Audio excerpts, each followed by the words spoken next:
Hi guys, it's Vanessa from To The Brim, and today I'm going to walk you through how to open up your clay once it's centered.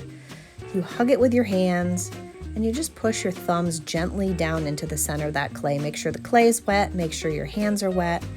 Once you have a hole in there, you can stop your wheel and measure the distance between the inside of that mug, or whatever you're making, and the bat.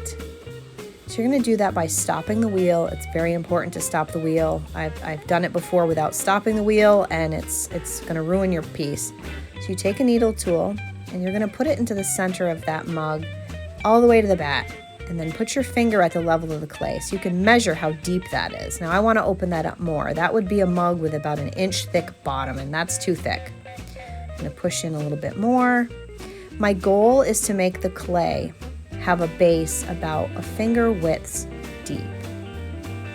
So as you can see here, it's perfect.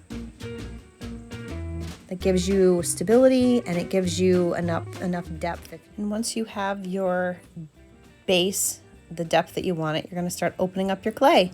So you take 2 fingers from your right hand, put them inside there, lock that elbow again at 5 o'clock.